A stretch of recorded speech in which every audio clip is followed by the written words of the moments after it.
I tried to sell abortion pills to Charlie Kirk and one of his billionaire donors, Dick Uihlein. I'll just stand right here. I'll stand right here. Record. This one coming. We're standing outside here, Turning Point USA. It's a #1 institution. How's it going, sir? How are you? I'm let you know that you're on private property. So this is a private road? You can film over there. Across But the you're street? on our property right here, yeah. Across the street? I can't stop you across the street. No worries, we'll go right over there. Thank you so much for your time, sir. So unfortunately, Mr. Kirk doesn't like us recording on his property, and you know, I'm not a big fan of private property myself, but the goal of today, there's a car coming, so I'm gonna wait just a quick second. Man, trash, hey, just like So today we're going door to door. My name's Mr. Carriage. I'm over here, right here at TPUSA, the #1 TP in all of the United States. I'm going in, I'm gonna see if I can find my #1 next client, Mr. Dick Uihlein. I'm trying to sell some mifepristone because if he's anything like me, Mr. Carriage, he's probably got a few mistresses who are probably gonna need it in the next few months, if you know what I'm talking about. Unfortunately, this fine gentleman over here said that we can't go inside and have a nice conversation with Mr. Dick Uihlein himself or even Mr. Kirk, but it's gonna be okay because maybe I'll shoot him a nice email or write him a nice love letter or something.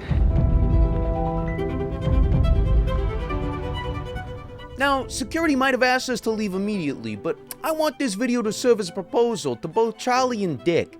If you ever find yourselves in need of a certain healthcare product due to the changing legal landscape, I know a guy with 2 thumbs and a mostly full bottle of mifepristone. So hey, hit me up, Charlie and Dick. You might have heard about the overturning of Roe vs. Wade in 2022, you might have heard about January 6th, and you might have even heard about the fake electors scheme in 7 swing states, including TPUSA's home state of Arizona, but you probably haven't heard of Ziklag. Okay, sorry, let's get some quick context. I think this is really important. Turning Point USA is a conservative activist group designed to infiltrate colleges and make frat guys even less unlikable and even less fuckable. It is a tax-exempt 501c3, which means it cannot engage in politics, at least on paper. Their sister organization, Turning Point Action, is a 501c4, so it can do political lobbying.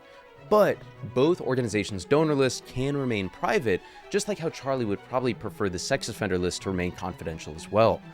These organizations were founded by Charlie Kirk, a guy who started his career whining about how a woman of color stole his spot at West Point. And I eventually lost my spot out to what I felt was a far less qualified applicant in my district that was of a different gender and a different, persuasion. You could take it any way you want. And like most mid-white dudes, he wrote some racist essays and appeared on a radio show, and lo and behold, a handful of far-right billionaires, some with ties to the Koch brothers, wrote him a fat check to go propagandize the youth of America. Since then, TPUSA has become infamous for its McCarthy-era tactics of harassing students and teachers, working intimately with Donald Trump and his Rizless kid, trying to buy college elections around the nation, paying college kids to run far-right bot farms on Facebook and Twitter, purging the Arizona Republican Party of non-election deniers, organizing and funding January 6th rioters, which, respect, that was kind of funny, to be fair,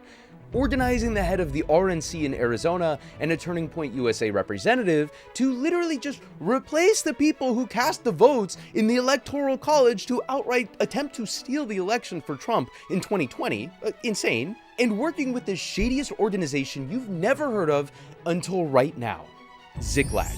Now, let me introduce you to Ziklag's 7 mountains: arts and media, business, church, education, family, government, and science and tech. Founded by yet another annoying tech trillionaire from Stanford who's way too deep into the lore behind the Old Testament, and advised by a guy who proudly proclaims that he's a Christian nationalist, their stated goal is to fuel culture transformation for the kingdom. It sounds like it's from the plot of Far Cry 5 or something, but it's actually just an exclusive club for ultra wealthy Christians worth $25 million or more, according to their website.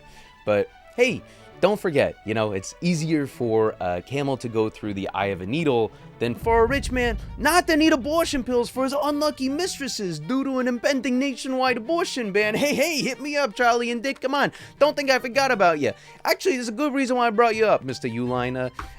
I know you're a billionaire from selling packing material, but I'd really love to see the packing slip on your donation to Ziklag, because you're the first name on the list of billionaire mega donors. And although we don't know exactly how much you gave, we can imagine it's a pretty penny or two since you dumped a few million into Turning Point just a couple of years ago. But anyway, I digress. Sorry, I'm always just rambling nowadays. God, my bitch wife, you know? These are Ziklag's three main operations. Operation Checkmate is the most overt initiative. You see, they linked up with the infamous 11,780 votes in Georgia phone call lady, Cleta Mitchell. After that infamous phone call, begging Georgia's top election official to cheat and make up votes in the 2020 election, Cleta set out to cheat as much as possible in future elections, and probably with her husband, with her aptly named organization, Election Integrity Network. In 2022, Ziklag donated $600,000 to an intermediary to then donate to Mitchell's organization, leading to the creation of Eagle AI. If you needed another reason to hate those stupid videos that Elon Musk tweets that cost us like an entire acre of rainforest each, here it is. Eagle AI is a tool to purge hundreds of thousands of people from registered voter bases in swing states across the country. It's not some weird hack. It's literally just designed to analyze like voter registration data and cross-reference it with like the National Change of Address database and criminal records and like property tax data to then flag and mass report potentially ineligible voters. And critics have rightfully argued that this system leads to legitimate voters being purged from the rolls in terms of like tens or hundreds of thousands. This prompted Ziklag to invest another $800,000 into this technology, with the two key objectives being secure 10,640 additional unique votes in Arizona, mirroring the 2020 margin of 10,447 votes, and remove up to 1 million ineligible registrations and around 280,000 ineligible voters in Arizona, Nevada, Georgia, and Wisconsin. Now, this is not to say that Kamala Harris would have won had this not happened.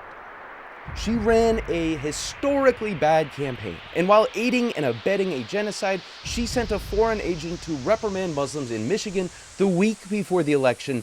This loss is squarely on her.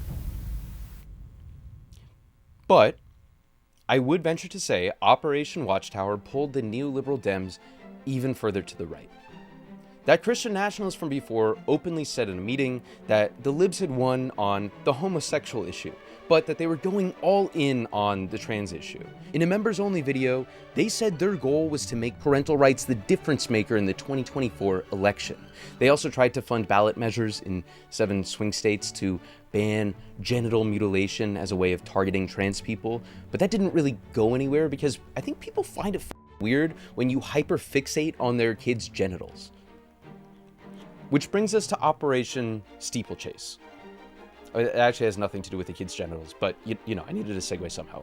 Much like how Ronald Reagan garnered the support of evangelical Christians in America, like the goal of Steeplechase was simple: urge conservative pastors to mobilize their congregants to vote in the election. This is where Charlie and Co. most closely worked with Ziklag. Turning Point isn't just TPUSA or TP Action. There's also Turning Point Endowment, Turning Point Academy, and Turning Point Faith. And that is where the magic happened. It's led by a true patriot pastor who notably kept his California church open all throughout the COVID lockdowns and has a budget of over $6 million to address America's crumbling religious foundation by engaging thousands of pastors nationwide. And most importantly, according to the data, it totally worked. Trump's share of the Catholic vote rose by 9 percentage points, and Trump's share of the Protestant/other Christian vote rose by 2 percentage points. So hey, you know what? Well done, Charlie. You and your billionaire cult sugar daddies did it. All I can say for you is that I hope the ending isn't also like Far Cry. Oh my God. And listen, if you made it this far in the video, please like and subscribe. And as for what to do, you know, organize your workplace. It's always a good start, but also consider like reevaluating what news you consume. The Ziklag story was broken by ProPublica and really published and disseminated by Democracy Now! And a handful of other smaller news organizations. Please consider supporting those. Those are really important for consuming media outside of the legacy media ecosystem. Also keep in mind that whenever you see Charlie Kirk talking about how much he loves total abortion bans, even in the case of rape and incest, know that he's being paid millions of dollars to say it. And this does not absolve him from being a smarmy piece of shit, but rather it does justify kicking him in the dick if you happen to see him. In a video game, of course. We got to be morally clear about this. I could talk about the rape thing ad nauseum. I happen to believe it should be illegal in the case of rape. I'm not in the majority of the country. It's a fringe opinion. Trump doesn't share my view. Okay.